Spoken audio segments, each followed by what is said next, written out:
اس صورت کے بہت سارے فضائل بھی ہیں۔ رسول اللہ صلی اللہ علیہ وسلم نے ارشاد فرمایا کہ قل هو اللہ احد ثلث القرآن۔ آپ صلی اللہ علیہ وسلم نے فرمایا کہ یہ صورت 1/3 قرآن ہے۔ حضرت قتادہ ابن نعمان رضی اللہ تعالیٰ عنہ سے روایت ہے کہ ایک شخص رات کو قل هو اللہ احد کی بہت کثرت سے تلاوت کرتے تھے جادو سے بچنے کے لیے۔ تو رسول اللہ صلی اللہ علیہ وسلم کو بتایا گیا ان کے بارے میں، جس نے بتایا وہ سورہ یعنی قل هو اللہ احد کی اہمیت کو کم سمجھ رہے تھے، وہ سمجھ رہے تھے کہ یہ صرف سورہ اخلاص پڑھتے ہیں اور کوئی صورت نہیں پڑھتے۔ تو جب نبی صلی اللہ علیہ وسلم کو بتایا گیا تو آپ صلی اللہ علیہ وسلم نے فرمایا انہا لتعدل ثلث القرآن، یہ 1/3 قرآن کے برابر ہے، یعنی یہ صورت معمولی نہیں ہے، ہلکی نہیں ہے۔ یہ صحیح بخاری میں یہ روایت مذکور ہے۔ اور حضرت ابو سعید خدری رضی اللہ تعالیٰ عنہ سے ایک روایت ہے، وہ اس میں ہے کہ ایک شخص رات کو صرف سورہ اخلاص کی تلاوت کیا کرتے تھے نماز میں، تو ان کی شکایت لگائی گئی نبی صلی اللہ علیہ وسلم سے۔ شکایت لگانے والے نے یعنی شکایت لگانے والے کا مقصد شکایت نہیں تھا، ایک علمی بات پر مطلع ہونا مقصد تھا۔ تو انہوں نے نبی صلی اللہ علیہ وسلم کو بتایا کہ یہ صرف سورہ اخلاص پڑھتے ہیں، یعنی وہ بھی سمجھ رہے تھے کہ یہ تو ایک چھوٹی سی صورت ہے اور بھی قرآن پڑھنا چاہیے۔ تو آپ صلی اللہ علیہ وسلم نے اس موقع پر بھی فرمایا کہ انہا لتعدل ثلث القرآن، فرمایا کہ یہ صورت 1/3 قرآن کے برابر ہے، یعنی یہ صورت معمولی صورت نہیں ہے۔ طرح حضرت عائشہ رضی اللہ تعالیٰ عنہ سے روایت ہے کہ آپ صلی اللہ علیہ وسلم جب بستر کی طرف جاتے تو آپ صلی اللہ علیہ وسلم قل هو اللہ احد، قل اعوذ برب الفلق، قل اعوذ برب الناس، یہ تینوں صورتیں پڑھ کے اپنے ہاتھ پہ پھونک مارتے اور اپنا ہاتھ پورے جسم پہ پھیر لیتے۔ یہ اہتمام آپ صلی اللہ علیہ وسلم نے اس وقت فرمایا جب آپ صلی اللہ علیہ وسلم پر جادو ہوا، اس کے بعد آپ صلی اللہ علیہ وسلم کا ہمیشہ یہ معمول رہا ہے۔ یہ بھی صحیح بخاری کی روایت ہے۔ صحیح بخاری کی ایک اور روایت میں ہے کہ حضرت عائشہ رضی اللہ تعالیٰ عنہ فرماتی ہیں کہ ایک مرتبہ رسول اللہ صلی اللہ علیہ وسلم نے جہاد کے لیے ایک لشکر بھیجا، تو اس میں جو امام تھے وہ سورہ اخلاص کی بہت زیادہ تلاوت کیا کرتے تھے نماز میں۔ صحابہ کرام کا جب یہ لشکر واپس لوٹا ہے تو آپ صلی اللہ علیہ وسلم کو بتایا گیا کہ یہ سورہ اخلاص بہت زیادہ پڑھتے تھے نماز میں۔ تو آپ صلی اللہ علیہ وسلم نے ان سے پوچھا کہ تم یہ کام کیوں کرتے تھے، سورہ اخلاص تم اتنی زیادہ کیوں پڑھتے تھے؟ تو ان صحابی نے فرمایا کہ اس میں رحمان کے اوصاف بیان کیے ہیں، اللہ کی حمد و ثنا ہے، اور اس وجہ سے مجھے اس سورت سے محبت ہے، یعنی محبت ہے جس کی وجہ سے میرا دل چاہتا ہے میں اس کی بار بار تلاوت کروں۔ تو آپ صلی اللہ علیہ وسلم نے فرمایا کہ صحابہ سے فرمایا کہ ان کو خبر دے دو کہ اللہ بھی تم سے محبت کرتے ہیں۔ یہ بھی ایک صورت کی ایک بہت بڑی فضیلت ثابت ہوتی ہے۔ اور عبد الرحمن ابن ابزہ رضی اللہ تعالیٰ عنہ سے روایت ہے کہ رسول اللہ صلی اللہ علیہ وسلم وتر کی نماز میں پہلی رکعت میں سبح اسم ربک الاعلی، دوسری میں قل یا ایھا الکافرون، اور تیسری رکعت میں سورہ اخلاص کی تلاوت کیا کرتے تھے۔ تو وتر میں تیسری رکعت میں سورہ اخلاص کا پڑھنا یہ فضیلت کی چیز ہے۔ حضرت عقبہ ابن عامر رضی اللہ تعالیٰ عنہ سے روایت ہے کہ میں ایک مرتبہ رسول اللہ صلی اللہ علیہ وسلم سے ملا تو آپ صلی اللہ علیہ وسلم نے فرمایا کہ کیا میں تمہیں ایسی صورت کی خبر نہ دوں کہ نہ وہ صورت اللہ نے تورات میں نازل کی، نہ ایسی صورت اللہ نے انجیل میں، اور نہ ہی ایسی صورت اللہ نے کسی اور مقام پہ قرآن مجید میں نازل کی؟ میں نے عرض کیا ضرور یا رسول اللہ۔ تو آپ صلی اللہ علیہ وسلم نے فرمایا وہ صورتیں قل هو اللہ احد، قل اعوذ برب الفلق اور قل اعوذ برب الناس ہیں۔ اور آپ صلی اللہ علیہ وسلم نے اسے فرمایا کہ کوئی بھی رات ایسی نہیں ہونی چاہیے جو ان صورتوں کی تلاوت کے بغیر گزر جائے، یعنی ہر رات میں یہ تینوں صورتوں کی تلاوت لازمی کیا کرو۔ تو عقبہ ابن عامر رضی اللہ تعالیٰ عنہ فرماتے ہیں پھر پوری زندگی مجھ سے کبھی بھی ان تینوں صورتوں کی تلاوت رات میں نہیں چھوٹی اور کبھی بھی ناغہ نہیں ہوا۔ اور حضرت ابو ہریرہ رضی اللہ تعالیٰ عنہ سے ایک اور روایت ہے کہ رسول اللہ صلی اللہ علیہ وسلم نے کسی شخص کو قل هو اللہ احد کی تلاوت کرتے ہوئے دیکھا تو آپ صلی اللہ علیہ وسلم نے فرمایا کہ واجب ہو گئی۔ صحابہ نے پوچھا یا رسول اللہ کیا چیز واجب ہو گئی؟ آپ نے فرمایا کہ اس کی تلاوت کرنے والے کے لیے جنت واجب ہو گئی۔ یہ تو اس صورت کے کچھ فضائل تھے جو میں نے آپ کے سامنے بیان کیے۔ اس صورت میں ہمیں اسباق کیا ملتے ہیں؟ پہلی تو سبق ہمیں توحید کا ملتا ہے کہ اسلام توحید کے بغیر کامل نہیں ہے، بلکہ اسلام مقبول ہی نہیں ہے۔ آج بہت سارے لوگ اللہ تعالیٰ کو معبود تو کہتے ہیں مگر اللہ کے سوا مشکل کشا، حاضر ناظر اور مختار کل ایسے ایسے الفاظ ایجاد کیے ہوئے ہیں جو غیر اللہ پر بھی اس کا اطلاق کرتے ہیں۔ بعض لوگ قبر پرستی کا شکار ہیں، بعض لوگ رسول اللہ صلی اللہ علیہ وسلم کو عالم الغیب کہتے ہیں، حاضر ناظر کہتے ہیں، جبکہ ہمیں اس صورت میں کیا سبق مل رہا ہے کہ اللہ یکتا ہے، اس جیسا کوئی بھی نہیں ہے۔ تو اللہ اگر مشکل کشا ہے، حاجت روا ہے، تو پھر اگر ہم مخلوق کو بھی مشکل کشا اور حاجت روا کہہ دیں تو اس کا مطلب یہ ہوا کہ مخلوق بھی اللہ جیسی ہے۔ اس لیے کہ جو معبود ہے اس کی دو بنیادی صفات ہیں، علم اور قدرت۔ معبود میں دو چیزوں کا ہونا ضروری ہے، یعنی آپ جس کی عبادت کرتے ہیں اس میں دو صفات کا اعلیٰ وجہ الکمال ہونا ضروری ہے۔ ایک یہ کہ اس کی قدرت کامل ہو، وہ جو چاہے کر سکتا ہو، اور اسے اس کا علم کامل ہو، جیسے کہ قرآن مجید میں آتے ہیں اللہ الذی خلق سبع سماوات ومن الارض مثلہن یتنزل الامر بینہن لتعلموا ان اللہ علی کل شیء قدیر وان اللہ قد احاط بکل شیء علما۔ یعنی اس آیت کا حاصل کیا ہے کہ اللہ نے اس پوری کائنات کو اس لیے بنایا تاکہ اللہ کے بارے میں دو چیزوں کا لوگوں کو یقین آ جائے. ایک یہ کہ لِتَعْلَمُوا أَنَّ اللَّهَ عَلَىٰ كُلِّ شَيْءٍ قدیر، کہ اللہ ہر چیز پر قادر ہے. وَأَنَّ اللَّهَ قَدْ أَحَاطَ بِكُلِّ شَيْءٍ عِلْمًا، اور اللہ کے علم سے کوئی بھی چیز خارج نہیں ہے. یعنی مختار کل بھی اللہ ہے اور عالم الغیب بھی اللہ ہے. تو اگر آپ اللہ کے علاوہ کسی اور کو بھی ان صفات میں اللہ کے ساتھ شریک کر دیں، چاہے وہ ذاتی کہہ کے کریں یا عطائی کہہ کے کریں، کسی بھی طرح سے کر دیں. یعنی بعض لوگ یہ کہتے ہیں کہ اللہ مشکل کشا ہے، لیکن اللہ نے اپنی مخلوق میں سے بعض پیغمبروں کو مشکل کشا بنا دیا ہے. اور اللہ عالم الغیب ہے، لیکن اللہ نے اپنی مخلوق میں سے بعض پیغمبروں کو عالم الغیب بنا دیا ہے. تو یہ غلط ہے. اسی کی قرآن جگہ جگہ نفی کر رہا ہے کہ علم غیب میں اور قدرت میں اللہ جیسا کوئی بھی نہیں ہے. اس لیے اس صورت سے ہمیں یہ سبق ملتا ہے. دوسرا ہمیں سبق ملتا ہے کہ لم یلد ولم یولد، کہ اللہ کے بارے میں یہ عقیدہ رکھنا کہ اس نے جنا ہے، جیسے کہ عیسائی کہتے ہیں حضرت عیسیٰ علیہ السلام اللہ کے معاذ اللہ بیٹے ہیں. تو اللہ نے کسی کو نہ تو بیٹا بنایا اور نہ اللہ نے جنا. بعض عیسائی کہتے ہیں کہ اللہ نے حضرت عیسیٰ کو جنا ہے معاذ اللہ، لیکن عیسائیوں میں جو جمہور ہیں وہ یہ کہتے ہیں کہ اللہ نے جنا تو نہیں ہے، لیکن اللہ نے ان کو اپنا بیٹا بنا لیا، یعنی بیٹے جیسے ہیں. تو یہ بات بھی غلط ہے.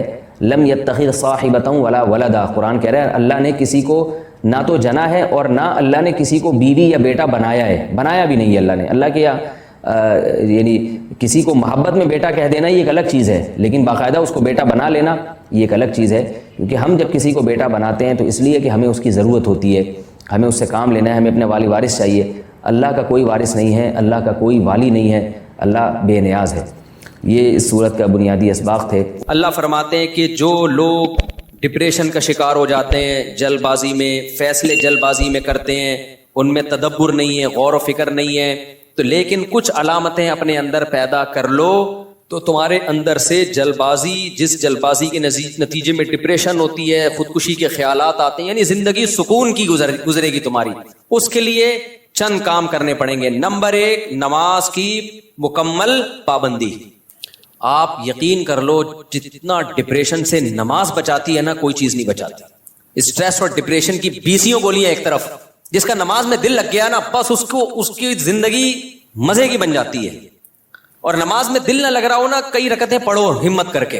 اصول بنا لو، جس کام میں دل نہیں لگتا نا وہ کام کرنا شروع کر دو، دل لگے گا، اور پھر ڈبل لگنا شروع ہو جاتا ہے. میں بہت سی مثالیں دیتا ہوں نا، دوڑا نہیں جاتا چلنا شروع کرو، چلا نہیں جاتا ہلکا ہلکا چلو، اپنے نفس پہ بوجھ ڈالو. دیکھو یہ ٹینشن سے بچنا ایسی چیز ہے، جو ٹینشن سے دور بھاگتا ہے نا، ٹینشن اس کے پیچھے آتی ہے. اور جو ٹینشنیں پالتا ہے وہ ہمیشہ ٹینشن فری زندگی گزارتا ہے. وہ ٹینشن ہے جو جائز ٹینشن ہے، جو صحت کے لیے مفید ٹینشن ہے، ان کی بات کر رہا ہوں میں. تو جو لوگ آپ نے دیکھا ہوگا محنتی ہوتے ہیں، سارا دن کام کاج میں مشغول رہتے ہیں، وہ خوش ہوتے ہیں، ہے یا نہیں؟ گھروں میں جو دو طرح کی خواتین ہوتی ہیں، ایک پھوڑ، نہ کام نہ کاج، کچن گندا پڑا ہوا ہے، واش روم پیمپر بچے کے اتارے یوں پھینک دیے. آپ دیکھنا ان خواتین کی طبیعت میں چڑچڑاپن بہت ہوتا ہے، جھنجھلانا. ذرا سے کوئی نصیحت کرو آگے سے جھنجھلا کے جواب لو. ہر وقت ایسا لگتا ہے وہ توے پہ بیٹھی ہوئی ہے، خود بھی ٹینشن اور دوسرے کو بھی ٹینشن. لیکن آپ نے دیکھا گھروں میں جو خواتین بہت محنتی ہوتی ہیں، بچوں کی کیئر، شوہر کی مرضی کا خیال، گھر کو صاف ستھرا رکھنا ہر وقت، وہ خوش ہوتی ہیں. مردوں میں بھی ایسا ہی ہے. جتنے لڑکے آپ کے پوستی ہیں گھر کے اندر پڑے ہوئے کچھ نہیں کر رہے، ایسا لگے گا جیسے وہ توے پہ بیٹھے ہوئے ہیں. باپ کوئی نصیحت کرتا ہے ایک دم کیا ہو جاتے ہیں، وہ ہائپر ہو جاتے ہیں. آپ لوگوں نے خود بھی نوٹ کیا ہے نا یہ بات.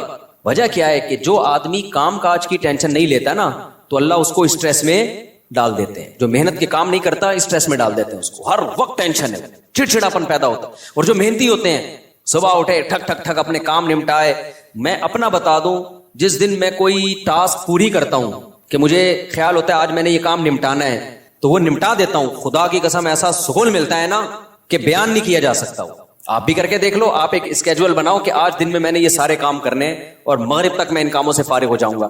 دیکھو آپ کام کرنے کے بعد جب فراغت ہوگی آپ کو ایسا سکون ملے گا کہ آپ کو سکون کے لیے کسی ٹیبلٹ کی ضرورت نہیں رہے گی. تو آج کل ڈپریشن اور اسٹریس کی جو بیماریاں پھیل رہی ہیں اس کی ایک بہت بڑی وجہ بیکاری.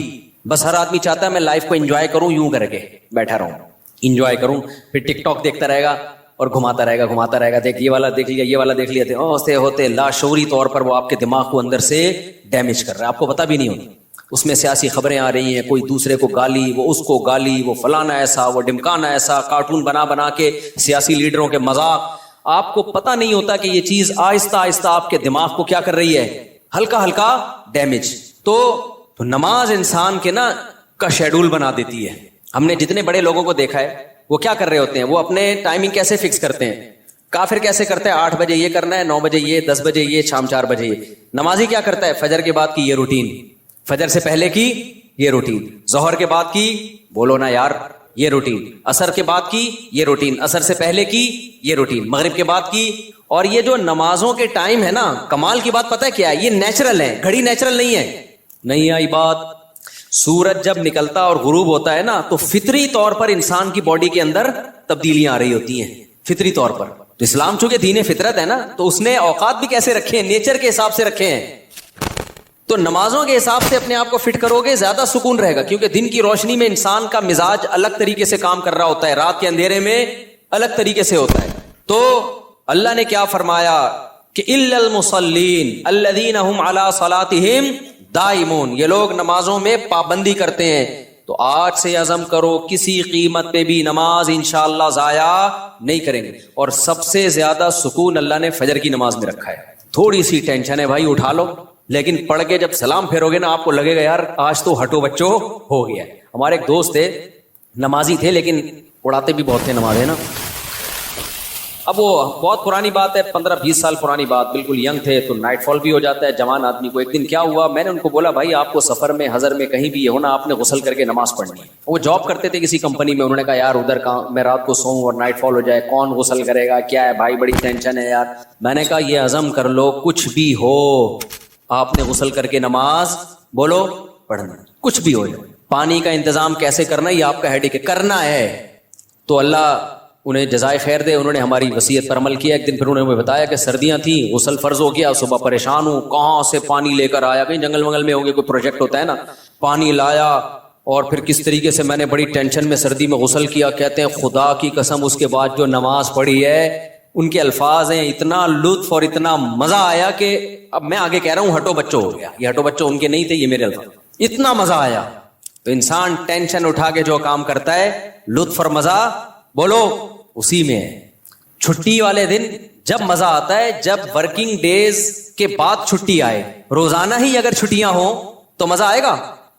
ابے دیکھو سنڈے کو لوگوں کی چھٹی ہوتی ہے, ہم لوگ مدرسے میں تو جمعے کو ہوتی ہے.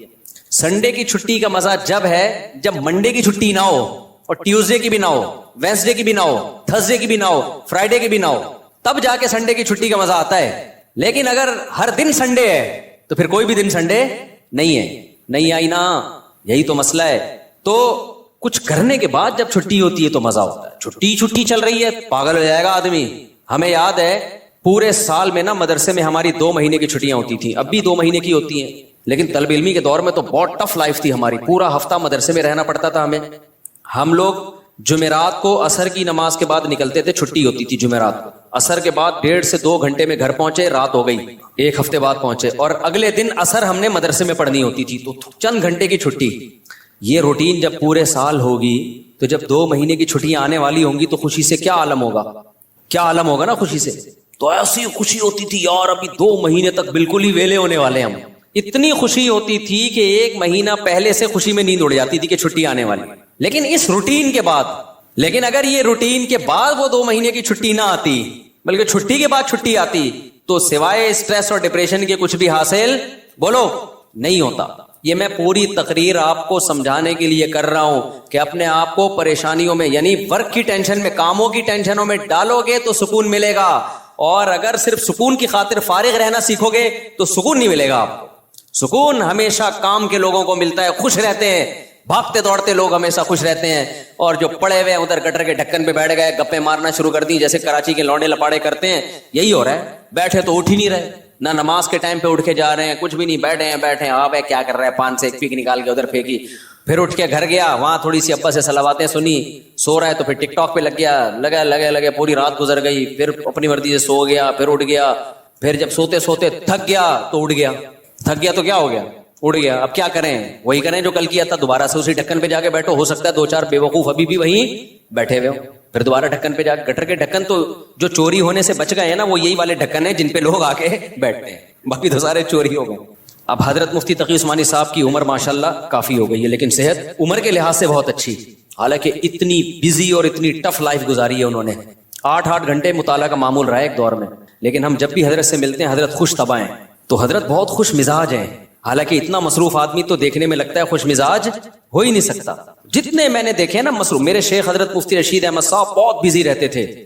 حضرت تو اتنے بزی تھے، حضرت فرماتے تھے کہ اپنی زندگی کا شیڈول ایسا بنانا چاہیے کہ ایک بوتل میں پانی بھرا ہوا ہے. بوتل میں کیا ہے؟ پانی بھرا ہوا، اور ڈھکن لگا دیا آپ نے. اب اس میں ایک قطرہ پانی جب جائے گا، جب پرانا ایک قطرہ نکلے گا. بات سمجھ میں آ رہی ہے؟ ایک قطرے کی بھی جگہ نہیں ہے. ایک قطرہ جب اس میں جائے گا جب ایک قطرہ پہلے سے اس میں نکالا جائے گا. تو فرمایا اگر یہ قطرہ زیادہ قیمتی ہے تو پرانے قطرے کو نکالو، اس قطرے کو ڈالو.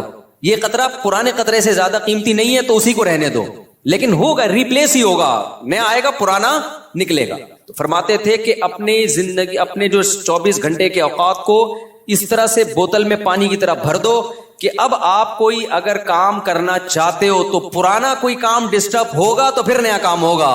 نہیں آئی بات میرا خیال. جیسے ابھی جو روٹین چل رہی ہے نا پبلک کی، وہی کیا چل رہی ہے، کوئی بھی نیا کام کرنا چاہیں تو کر سکتے ہیں کیونکہ پرانا کوئی کام کوئی کر ہی نہیں رہے. 10 کام مزید شروع کر سکتے ہیں کیونکہ فارغ ہی فارغ ہیں. جبکہ ہمارے حضرت کا کیا تھا کہ حضرت نے اگر کوئی نیا کام کرنا ہے نا، کوئی بھی، جیسے کسی کتاب کا مطالعہ کرنا ہے تو پہلے سے جو کام ہو رہا ہے نا اس کا ناغہ کرنا پڑے گا. تو پھر اس میں کمپیئر کیا جائے گا کہ پرانا کام زیادہ قیمتی ہے یا نیا کام. یعنی کاموں کا حرج تو ہوگا کیونکہ 24 گھنٹے مصروف ہیں تو کام کا حرج تو ہوگا. لہذا نئے کام کے لیے ٹائم نہیں ہے. نیا کام اس میں جب داخل ہوگا جب نیا پرانے سے بھی زیادہ امپورٹنٹ ہوگا.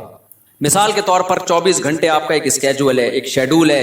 اب نیا کام کیا ہے؟ آپ کی بچی بیمار ہے، ایمرجنسی میں ہاسپٹل لے کے جانا ہے، لیکن آپ کا وہ مطالعے کا ٹائم ہے یا ورزش کا ٹائم ہے یا اور کوئی بزی یا جاب کا ٹائم ہے. تو اب آپ کیا کرو گے بھائی؟ نقصان تو ہوگا، آفس کا ناغہ تو ہوگا، لیکن اب یہ کام ان تمام کاموں سے زیادہ اہم. بچی کی جان تو بچانی ہے نا، یا اپنی جان ہو یا بچی کی جان ہو. تو اس طرح سے ہونا چاہیے. آپ کہہ سکتے ہیں لو بھائی یہ تو زندگی کا مزہ ہی کرکرا ہو جائے گا. 24 گھنٹے اپنے آپ کو ایسا بزی بنا کے رکھو، یہ تو انسان نہیں، یہ تو گدھا ہو گیا نا. میں سمجھا پا رہا ہوں اپنی بات جو میں بیان کر رہا ہوں؟ مجھے لگ رہا ہے آپ کے چہروں سے ایسا لگ رہا ہے کہ شاید میں سمجھا نہیں پا رہا. بھائی آپ کہیں گے کہ ہمیں اپنے آپ کو خوش رہنے کے لیے، شریعت پہ چلنے کے لیے 24 گھنٹے ہمیں اپنے آپ کو کیا رکھنا ہے؟ بزی رکھنا ہے. تو یہ تو انسان نہیں، یہ کیا ہو گیا بھائی؟ گدھا. تو گٹر کا ڈھکن کہاں گیا اس میں؟ تو زندگی کا مزہ ہی کرکرے ہو گئے. تو دیکھو 24 گھنٹے بزی رکھنے کا مطلب یہ نہیں ہے کہ مطالعے میں، پڑھائی میں اور ہر وقت ایسے کاموں میں جس سے تھکاوٹ ہی ہو، بلکہ اس میں تفریح بھی، وہ بھی ضروری کاموں میں داخل ہے.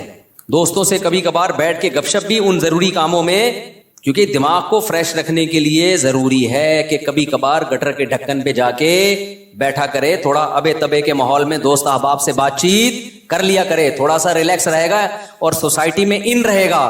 کیونکہ جو بالکل سوسائٹی سے کٹ کے بالکل ہی پپو بن جاتے ہیں نا، وہ دنیا میں کسی کام کے نہیں رہتے. وہ کسی کام کے نہیں رہتے دنیا میں، لیکن اس کا ایک ٹائم ہو. میں اپنے دوستوں میں ایسے لوگوں کو جانتا ہوں، ہمارے ساتھ گپ شپ تھی ان کی گپ شپ بھی ٹائم سے ہوتی تھی. اس وقت وہ ہم آج وہ بہت بڑے عہدوں پہ پہنچے ہوئے ہیں.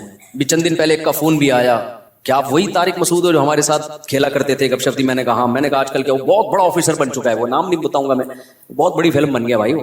لیکن اس کی روٹین کیا تھی مجھے یاد ہے. اس کی روٹین یہ تھی کہ بیٹھے ہیں نا دوست احباب تھڑے پر، ہاں چل رہا ہے، ٹائم دیکھا یار 1 گھنٹہ ہو گیا بس، یا آدھا گھنٹہ ہو گیا، کہتے میرا اسٹڈی ٹائم شروع ہو گیا. اتنے نیک بچے کراچی میں پائے نہیں جاتے، لیکن وہ تھا.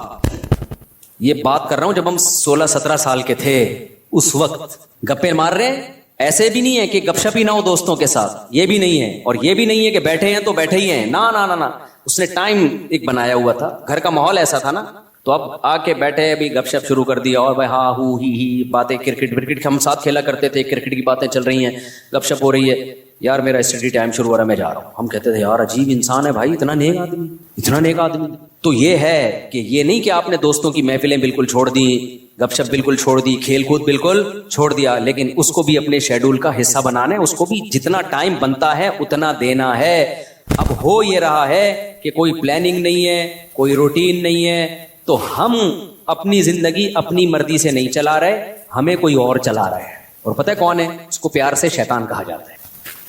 ہمیں کون چلا رہا ہے؟ شیطان بتاتا ہے اب اڑ جا، کیونکہ سو کے اب تو تھک گیا ہے. تو ہم کہتے ہیں چلو بھائی اب اڑ جاتے ہیں. شیطان بتاتا ہے کہ دوبارہ سو جا. اتوار کو لوگ کیا کرتے ہیں چھٹی والے دن؟ 12 بجے سو کے اٹھیں گے، اس کے بعد حلوہ پوری، وہ نہیں رش ہوتا، اتنا بھاری بھرکم ناشتہ کریں گے کہ آدھے گھنٹے بعد دوبارہ سے غنودگی شروع. لہذا دوبارہ شیطان کیا کہتا ہے, دوبارہ کیا بنتا ہے, سونا بنتا ہے. دوبارہ سو گئے تو سارا دن سوئے, ساری رات سوئے. تو میرے بھائی خوش رہنا چاہتے ہو نا تو اپنی روٹین بناؤ اور روٹین کو اپنے تابع رکھو, نہ یہ کہ آپ شیطان کے تابع بن جاؤ. بار بار میں ایک مثال دیتا ہوں, گھوڑے کی لگام اگر آپ کے ہاتھ میں ہوگی تو گھوڑا آپ کی مرضی سے سفر کرے گا. ابھی ہو یہ رہا ہے کہ ہم نے اپنی لگام گھوڑے کے ہاتھ میں پکڑا دی ہے, گھوڑا ہمیں بتاتا ہے کہ تو نے کدھر جانا ہے. بڑے لوگوں کی ایک بڑی زبردست بات ہے کہ اگر آپ کی زندگی گزارنے کی اپنی کوئی پلاننگ نہیں ہوگی تو آپ کسی دوسرے کی پلاننگ کا حصہ بن جاؤ. دیکھو یہ چرسی ہیروئنچی ہے نا, ان کی اپنی کوئی پلاننگ نہیں ہوتی زندگی گزارنے کی, یہ ہوتی ہے. اگر انہوں نے پلاننگ سے اوقات طے کیے ہوتے کہ ہم نے یہ کرنا ہے, صبح اٹھ کے یہ کرنا ہے, دوپہر یہ کرنا ہے, شام کو یہ کرنا ہے, اپنی پلاننگ ہوتی تو چرس پیتے ہی ہے. کیا ہو گیا بھائی, بولو نا, نہیں پیتے نا. اپنی کوئی پلاننگ نہیں تھی, ایم ہی اٹھ کے ایک دن نکلے, ایک دوست نے چرس پکڑائی. تو اب یہ کس کی پلاننگ کا حصہ بن گئے؟ چرس اور ہیروئن کے جو اسمگلر ہے نا, ان کی پلاننگ تھی ہم نے پیسہ کمانا ہے, تو وہ کروڑ پتی بن گئے کیونکہ ان کی کوئی پلاننگ نہیں تھی. تو یہ لوگ ان کی پلاننگ کا حصہ بن کے انہوں نے اپنا بیڑا غرق کر دیا, ان کو ارب پتی بنا دیا. ہر دفعہ ایسا ہی ہوتا ہے. آپ کی اپنی پلاننگ نہیں ہے کہ میں نے کتنی دیر فیس بک پہ بیٹھنا ہے, کتنی دیر یوٹیوب پہ بیٹھنا ہے, بس آپ نے بیٹھ گئے تو کوئی پلاننگ نہیں ہے. تو آپ دیکھتے جا رہے ہو, دماغ آپ کا خراب ہو رہا ہے. یہ اس نے اس کو گالی دی, اس نے 80 لیٹر کا کارٹون بنا دیا. اپنی کوئی پلاننگ نہیں ہے کہ میں نے دیکھنا کون سا چینل ہے, کتنی دیر دیکھنا ہے, معلوماتی چینل دیکھنا ہے, ادھر ادھر دائیں بائیں چیزیں میں نے نہیں دیکھنی. نیوز بھی ایک حد تک دیکھنی ہے, بس اتنی کافی ہے ہمارے لیے آج کی تاریخ میں. یہ تھوڑی کہ نیوز ہی سنتے چلے جاؤ, کیا تحقیق کرنی ہے آج میں نے, اگر نہیں ہے نا تو آپ دیکھتے چلے جاؤ گے. اور جو یوٹیوبرز یا فیس بکیے یا ٹک ٹاکرز ہیں, ان کی پلاننگ تھی کہ ہم نے ویوز بڑھا کے پیسہ کمانا ہے, تو آپ جیسے بے وقوف ان کی پلاننگ کا حصہ, آپ کا نقصان, اور وہ کروڑ پتی بن رہے ہیں. نہیں آئی بات, میرا خیال ہے. دیکھو یوٹیوبرز ویورز کے لیے کیا کرتے ہیں, فلانے مولوی نے, مفتی طارق مسعود نے آج انجینئر کے پرخچے اڑا دیے, حالانکہ میں نے کہیں نہیں ایسے اڑائے ہوتے. وہ ایک دم وہ لگائے گا نا ایک وہ تھم نیل پہ, ابے تمہیں کیا کرنا ہے پرخچے اڑائے کہ نہیں اڑائے. تمہیں کسی مسئلے کی تحقیق کرنی ہے, کسی خاص مسئلے کی, تو تم اس مسئلے کو دیکھو. یار مفتی طارق مسعود نے اس مسئلے طلاق کے مسئلے کی تحقیق کرنی ہے, یا اور کوئی مسئلہ, یار اس پہ میں سرچ کر رہا ہوں, مجھے ضرورت ہے, یا یہ کاروبار حلال ہے یا نہیں ہے, میں ڈراپ شپنگ کرتا ہوں, اب ڈراپ شپنگ ہے حلال, چلو مفتی طارق مسعود ڈراپ شپنگ لکھ کے سرچ کرو. یہ آپ کی پلاننگ ہوگی, اس میں آپ کو فائدہ ہوگا. لیکن ہو کیا رہا ہے, یوٹیوبر اٹریکٹ کرنے کے لیے تھم نیل پہ عنوان لگائے گا, مفتی طارق مسعود دوبارہ جہلم. کل ایسا ہی ہوا, میرے سامنے آتا ہے, میں نہیں دیکھتا کہ یار میں, حالانکہ میں دیکھ سکتا ہوں نا کہ کیا کہا ہے بھائی اس نے. کل ایک میرے سامنے سے ویڈیو گزری, اس پہ لکھا مفتی طارق مسعود دوبارہ جہلم پہنچ گئے. میں کراچی میں بیٹھ کے دیکھ رہا ہوں, میرا بھی دل چاہ رہا تھا نا میں کلک کروں. کیا خیال ہے یار میرے بارے میں جھوٹ کیوں بولا, کیا بولا, میں نہیں کیا کلک. میں نے کہا وہ بے وقوف ہے, ہم تھوڑی بے وقوف ہیں بھائی, ہمیں پتا ہے جھوٹ ہے. جھوٹ آگے ہو سکتا ہے اندر جو مضمون ہو وہ یہ ہو کہ جانا چاہ رہے تھے لیکن نہیں گئے, ہو سکتا ہے یہ لکھا ہوا اس نے, یہ لکھا ہوا, لیکن سچ لکھا ہے جھوٹ لکھا ہے, میں کیا کروں گا, میرا تو ٹائم ویسٹ ہوگا نا, میں کام کی چیز دیکھوں نا. لیکن میں نے ویوز دیکھے, پبلک کا رجحان دیکھنے کے لیے کہ پتہ نہیں کتنے ویوز آئے ہوئے تھے اس پہ, اور جا کے لے کے کمنٹس میں گالیاں دی ہوں گی لوگوں نے کہ بھائی کیا کر رہا ہے, جھوٹ کیوں بول رہا ہے. لیکن آپ کی جب اپنی کوئی پلاننگ نہیں ہوتی تو آپ دوسروں کی پلاننگ کا حصہ بن جاتے. اب یوٹیوبر کی پلاننگ تھی ویوز کے ذریعے پیسے کمانے, اس کو پتا ہے ایسا عنوان لگائیں گے تو دھڑا دھڑ ویوز آئیں گے, آپ کا ٹائم ویسٹ ہو رہا ہے. آپ نے جب دیکھا پہنچے تو ہیں نہیں, ٹھیک ہے نا, ایسی جھوٹ بولا ہوا اس نے, اس کے پیسے بن رہے ہیں اور آپ کا ٹائم ویسٹ, اور آپ ڈپریشن میں, پھر زبان گندی کر کے گالیاں کمنٹس میں الگ. تو ان تمام چیزوں کا آپ کو کچھ بھی حاصل نہیں ہوا, اس لیے کہ آپ کی پہلے سے کوئی پلاننگ تھی نہیں کہ کیا چیز دیکھنے کی ہے اور کیا چیز دیکھنے کی نہیں. آپ کی تھی نہیں, بس آپ نے جا کے. تو اصول یاد رکھو, آپ کی اپنا لائف اسٹائل نہیں ہوگا تو آپ ہمیشہ دوسرے کے لائف کا حصہ بن جاؤ, اس کی ترقی کا حصہ بن جاؤ گے. کیونکہ دیکھو شیطان ہر وقت پلاننگ میں لگا ہوا ہے. یا تو ہوتا نا شیطان بھی پلاننگ نہ کر رہا ہوتا, ہم بھی پلاننگ نہ کرتے, تو نہ ہمیں کوئی نقصان ہوتا نہ شیطان کو کوئی فائدہ ہوتا, نہ ہمیں فائدہ ہوتا نہ نقصان ہوتا. لیکن ہو یہ رہا ہے کہ ہم اگر پلاننگ نہیں کرتے تو ہماری پلاننگ کون کر دیتا ہے, شیطان. وہ اس نے بنا کے بیٹھا ہوتا ہے, فارغ ترین آدمی ہے تو اس کو بھی اس کام میں لگاؤ, ٹھیک ہے نا. تو یہ بہت اہم بات ہے. تو اپنے جو لائف اسٹائل کو چینج کریں, ان میں اس کی معمولات کی ابتدا کہاں سے ہوگی, نماز سے. سمجھتے ہوگے نہیں سمجھتے, ابتدا کہاں سے ہوگی یار, سب سے پہلے کیا کرنا ہے, نماز ٹھیک کرنی. اب شیطان دوسرا حملہ کرے گا آپ کے اوپر, شیطان سے بڑی فلم اس کائنات میں پیدا نہیں ہوئی ہے. شیطان کہے گا ٹھیک ہے پہلے نماز تو شروع کر لے, پھر باقی چیزیں چرس بات میں چھوڑ دینا. اور یہ جو گٹر کے ڈھکن پر پوری رات بیٹھا رہتا ہے, یا انٹرنیٹ پر 6 گھنٹے بیٹھا رہتا ہے, ہر وقت ٹک ٹاک پہ بیٹھا رہتا ہے, یہ اگلے اسٹیپ میں پہلے نماز، تو نہ نماز صحیح ہوگی نہ اگلا اسٹیپ شروع ہوگا. یہ ایسا ہی ہے جیسے ہم کہتے تھے ہفتے کے دن سے ہم پڑھائی شروع کریں گے، 1 جنوری اگلے سال کی 1 جنوری سے. وہ 1 جنوری کبھی آتی ہے یا 1 محرم کبھی آتا ہے؟ وہ کبھی بھی نہیں آئے گا. جب جنوری آئے گی نا، آپ بولو کہ اسلامی سال سے کروں نا، 1 محرم سے کروں گا، میں مسلمان ہوں، میں انگریز تھوڑی ہوں. نہ وہ 1 محرم کبھی آئے گا نہ وہ 1 جنوری. حافظوں کو نا پہلا پارا بہت پکا یاد ہوتا ہے، پتہ ہے کیوں؟ حافظوں کو جوش اٹھتا ہے، یار کچا ہوتا جا رہا ہے، اب دوبارہ سے یاد کرو، تو پہلے پارے سے شروع کرتے ہیں، اس کے بعد جوش ٹھنڈا ہو جاتا ہے، پھر بھولنا شروع کر دیتے ہیں، پھر ناغے کرتے ہیں، پھر کئی دنوں کے بعد خیال ہوتا ہے یار قرآن بھولتا جا رہا ہوں، دوبارہ شروع کرو، پھر پہلا پارا، تو پہلا پکا ہو جاتا ہے، باقی سارا ایسے کیسے ہی رہے. تو اس لیے پلاننگ میں یہ ہو کہ سب سے پہلے نماز کو مضبوط کرنا ہے، لیکن یہ نہ ہو کہ جب تک نماز ٹھیک نہیں ہوگی باقی چیزیں ٹھیک نہیں ہیں. سب چیزوں کو ایک ساتھ ٹھیک کرنا ہے، سمجھ رہے ہو؟ جس نے یہ کیا نا پہلے یہ پھر وہ، تو نہ یہ ہوگا اور نہ وہ ہوگا. اور ہر کام میں ایکسیلنسی پیدا کرنے کی کوشش تو کرنا ہے، لیکن اگر نہ ہو تو اس کام کو چھوڑنا نہیں ہے، گرتے پڑتے کرنا ہے. آپ نے نیت کر لی، جیسے نمازی بننا چاہتے ہو نا تو نیت کرنی پڑے گی، میں 40 دن تکبیر اولیٰ سے نماز پڑھوں گا، ایک نماز بھی میں 40 دن تک تکبیر اولیٰ سے نہیں چھوڑوں گا. یہ ہے ایکسیلنسی. لیکن اب کیا ہوگا، 2-4 دن کے بعد تھوڑا جوش ہلکا ہوا، ایک دن تکبیر تحریمہ کا ناغہ ہو گیا، تکبیر اولیٰ کا ناغہ ہو گیا، یا نماز کا ناغہ ہو گیا، شیطان کہے گا تیرے بس کا نہیں ہے، اب نہیں ہو سکتا. شیطان سے بولو میں نے ریکارڈ تو بنانا ہی نہیں ہے بھائی، ہو گیا نا دوبارہ سے شروع کر دوں میں، کیا خیال ہے؟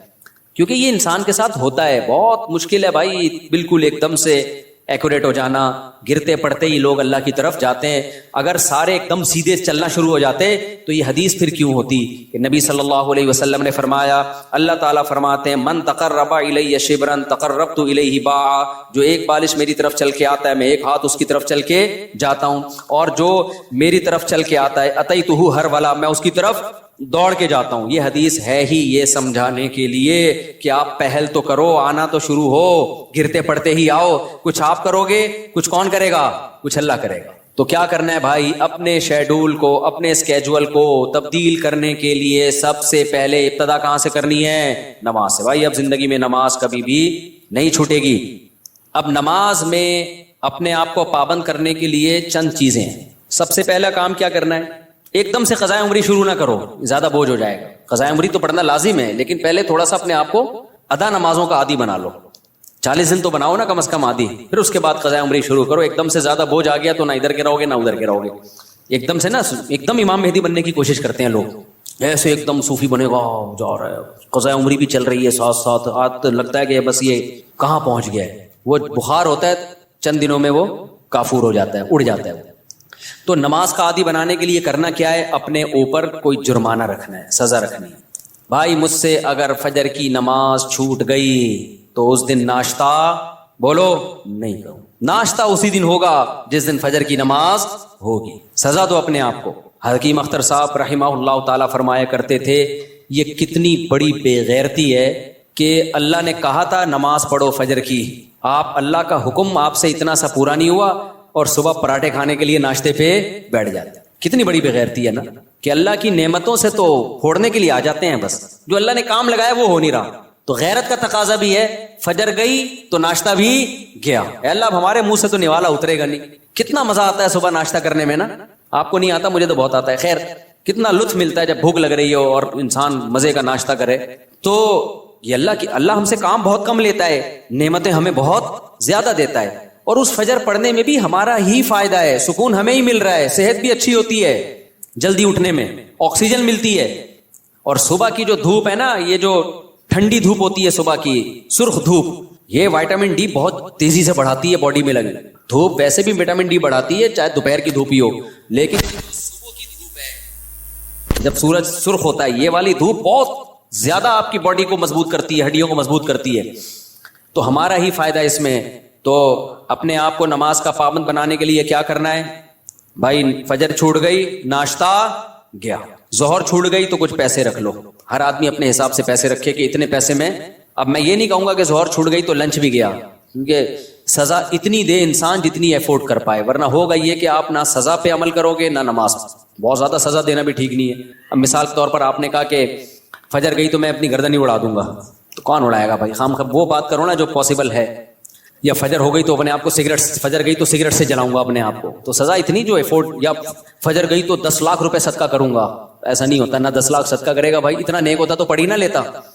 تو سزا اتنی ہونی چاہیے جو اتنی ہلکی بھی نہ ہو کہ کوئی تکلیف ہی نہ ہو، اور اتنی بھاری بھی نہ ہو کہ سزا ہی نہ دی جا سکے. وہ ہر آدمی خود فیصلہ کرے اپنے بارے میں. تو اور نبی صلی اللہ علیہ وسلم نے ارشاد فرمایا، دیکھو اسلام میں جتنی فضیلت نماز کی ہے کسی حکم کی اتنی فضیلت نہیں ہے. آپ صلی اللہ علیہ وسلم نے فرمایا، دیکھو قیامت کے دن جب اللہ کا دربار لگے گا، ہم دنیا میں جب کوئی بڑی مجلس ہوتی ہے تو ایسی محفل میں جہاں کوئی حاکم وزیر اعظم آیا ہوا ہو، ہر ایک کی کوشش ہوتی ہے آگے. ڈاکٹر ذاکر نائک کا جب پروگرام، کتنے لوگ یار ہمیں آگے سیٹ مل جائے، ہمیں آگے سیٹ مل جائے. تو یہ تو کچھ بھی نہیں ہے بھائی. اصل تو وہ دربار ہوگا جو اللہ کا لگے گا قیامت کے دن. تو اس میں جس کو آگے سیٹ ملے گی نا، حقیقت میں وہ واقعی فخر کرے گا. تو نبی صلی اللہ علیہ وسلم نے فرمایا اس دن آگے کا ٹکٹ کس کو ملے گا. حدیث کا مفہوم بیان کر رہا ہوں کہ نمازوں میں جو سب سے آگے ہوا کرتے تھے، اگلی صف میں ہوا کرتے تھے، کیونکہ اللہ کا ایک دربار دنیا میں لگتا ہے جس میں اللہ نظر نہیں آتا، ہمیں بس ایمان لائے ہیں بھائی اللہ کا دربار ہے، تو غیب ہے. تو اس میں جو آگے آگے ہوگا، تو جب سچی مچی کا دربار لگے گا جس میں اللہ موجود ہوگا، تو نبی صلی اللہ علیہ وسلم نے فرمایا جو صف میں سب سے آگے ہوتے تھے قیامت کے دن بھی وہ اللہ کے ہاں سب سے آگے ہوں گے، اور جو صفوں میں جتنا پیچھے ہوتے تھے قیامت کے دن بھی وہ صفوں میں اتنا پیچھے ہوں گے. کچھ لوگوں کی عادت ہوتی ہے ایک رکعت نکالنا فرض ہے. ہمارے محلے میں ایک صاحب ہوا کرتے تھے، فجر میں لازمی ایک رکعت نکلتی تھی ان کی. اچھا فجر 5 بجے ہو رہی ہے تو وہ 5:05 پہ آ رہے ہیں. ہم ان سے کہتے تھے یار ایک رکعت کیوں نکالتے ہو، تھوڑا 2 منٹ پہلے آ جاؤ. کہتے یار اصل میں رات کو نیند پوری نہیں ہوتی. پھر جب نماز 5:15 پہ ہوئی تو بھی ایک رکعت نکل رہی ہے. یہ ایک بیماری ہے، میں آپ کو بتا رہا ہوں بھائی. اب تو 15 منٹ زیادہ مل گئے نا، تو زیادہ مل کے ان کی نیند اسی حساب سے آگے جا رہی ہے. حتیٰ کہ سردیوں میں جب 6:45 پہ نماز ہو رہی ہے پھر بھی ایک رکعت نکل رہی ہے.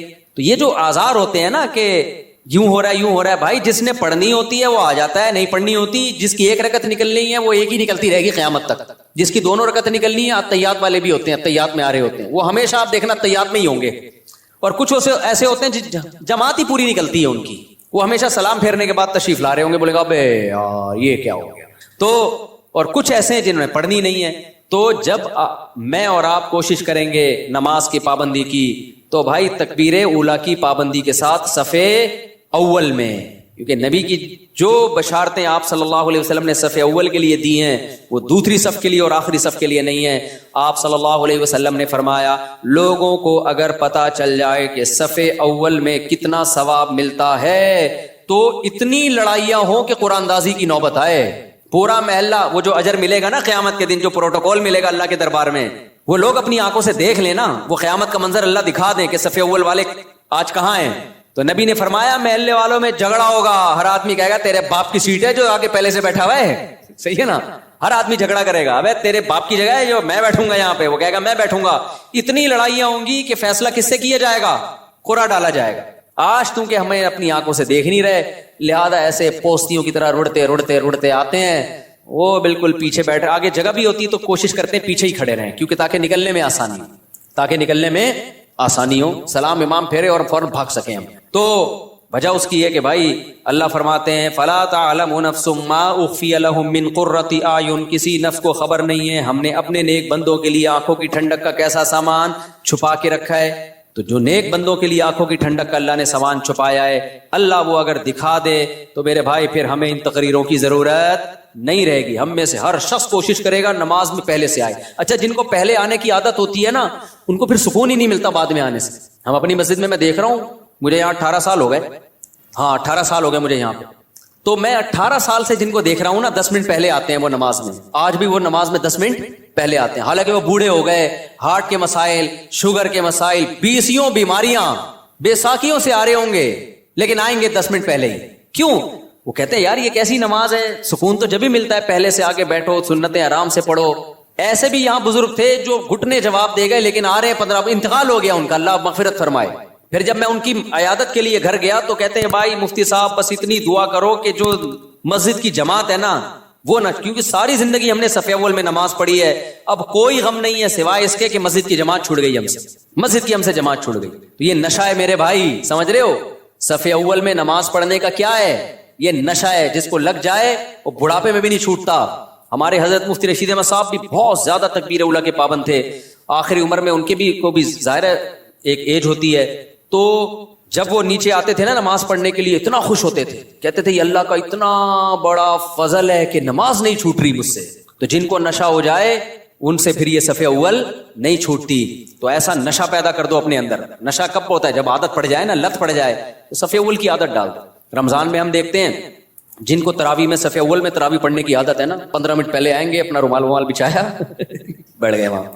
کیوں؟ کہتے ہیں یار مزہ ہی نہیں ہے پیچھے کھڑے ہو کے نماز پڑھنے کا. اور یہ لوگ زیادہ سکون سے نماز پڑھ لیتے ہیں. اور جو کنفیوز ہوتے ہیں آج پڑھنی ہے کہ نہیں پڑھنی، تو وہ آئے گا، پہلے بیٹھے گا، پیچھے وضو میں بیٹھا رہے گا، نلکا کھول کے ہاتھ صاف کرتا رہے گا ایسے، پھر کوئی باتیں کرے گا، پھر پیچھے ٹیک لگا کے بیٹھ جائے گا، چلو 2-4 رکعتیں نکل جائیں کیا ہیں، پھر ایک آدھ رکعت میں رکوع میں جب امام جائے گا تو شامل ہو جائے گا. تو اس سے آپ کا دل ہی نہیں لگے گا نماز میں. تو کام وہی اچھا ہوتا ہے جو پابندی کے ساتھ اور مکمل فوکس بنا کے کیا جائے.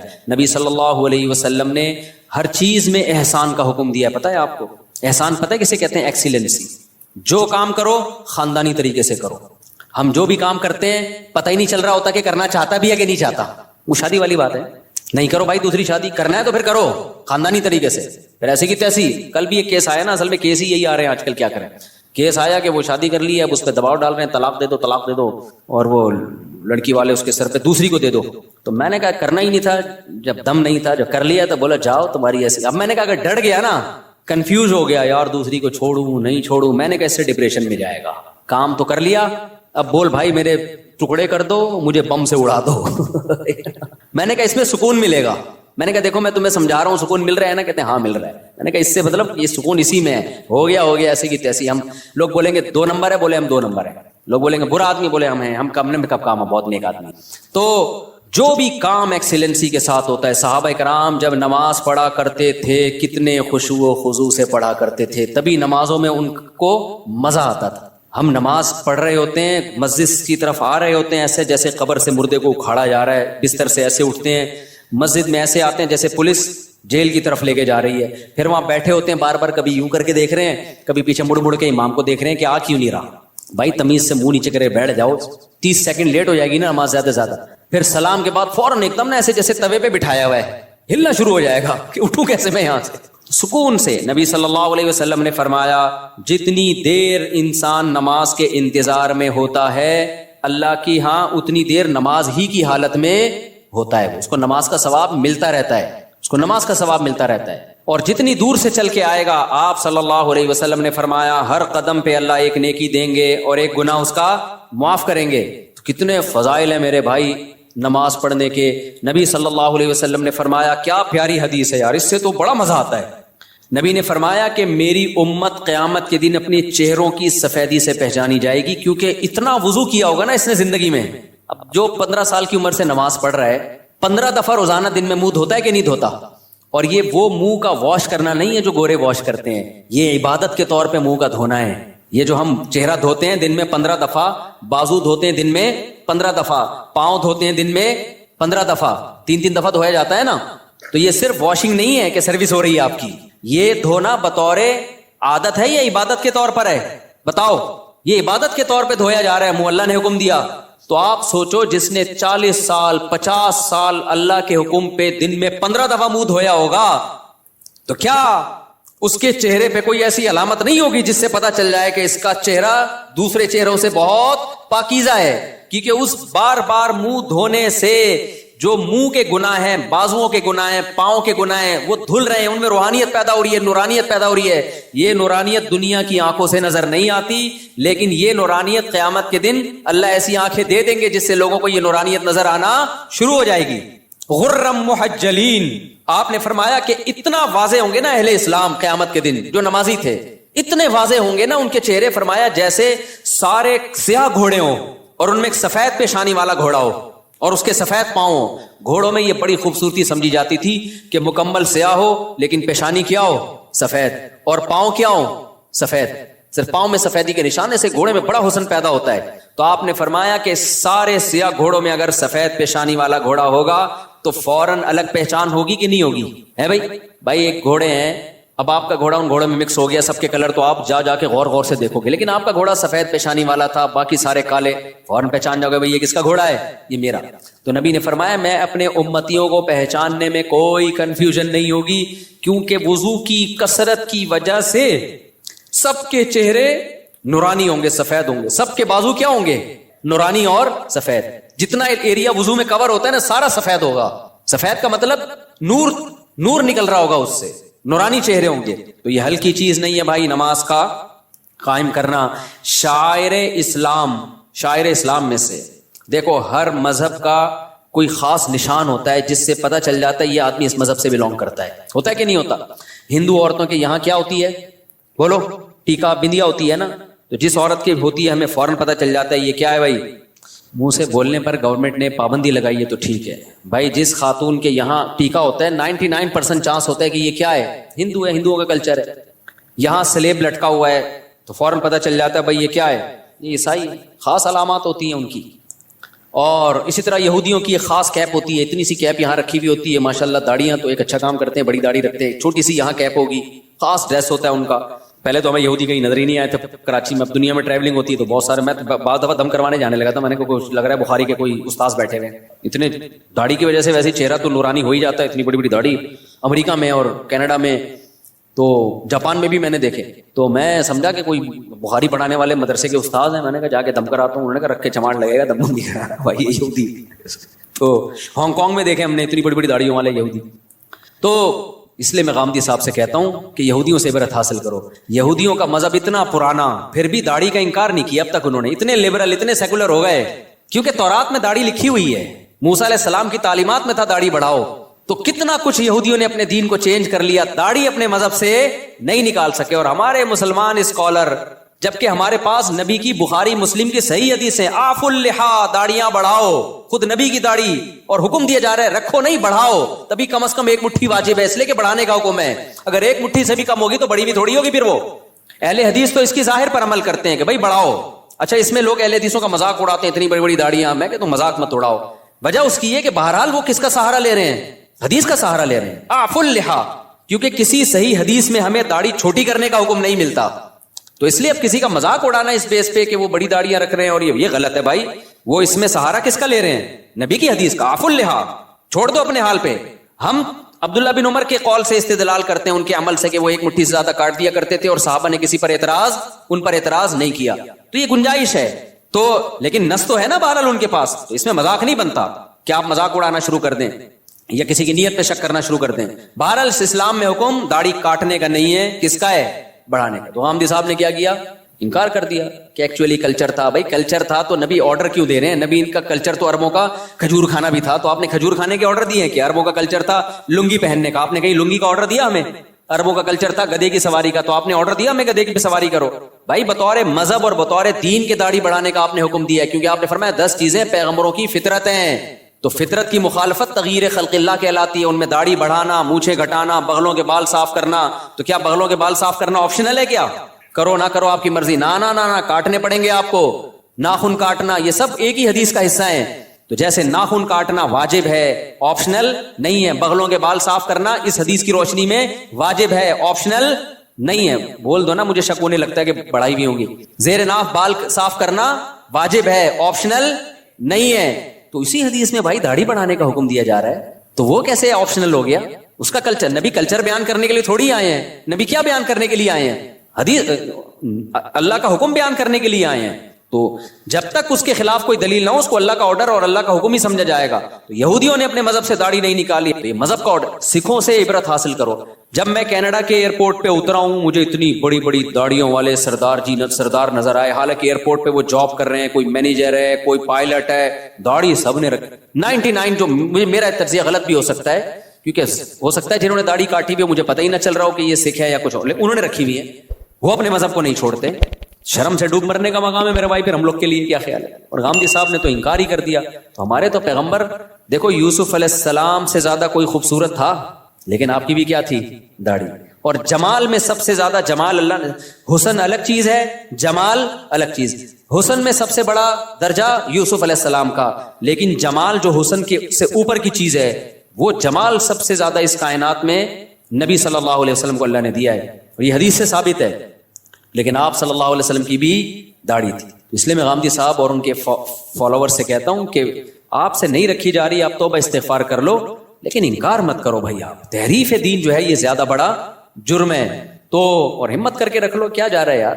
خیر، تو کہاں سے کہاں بات چلی گئی، کیا بات کر رہا تھا میں. ہاں، میں کہہ رہا تھا اسلام کے شعائر ہوتے ہیں نا، جیسے ہندوؤں کا ایک خاص شعار ہے، سکھوں کا ایک خاص شعار ہے، داڑھی ہوتی ہے، پگڑی ہوتی ہے، یہ ان کا شعار ہے.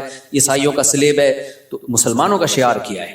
مسلمانوں کا شعار کوئی خاص لباس نہیں ہے. شاعر اسلام میں سب سے بڑی چیز ہے نماز، کہ 5 ٹائم مسلمان مسجد میں حاضری دیتا ہے. یہ دنیا میں کوئی مذہب اپنے عبادت گاہوں میں 5 ٹائم حاضری دیتا ہے؟ ہندو ہفتے میں 1 بار، باقی انہوں نے چھوٹے چھوٹے بھگوان گھر میں ہی رکھے ہوئے ہیں، صحیح ہے نا، وہ ان کی روزانہ عبادت کریں، صبح شام کریں، یہ ان کا ہیڈک ہے.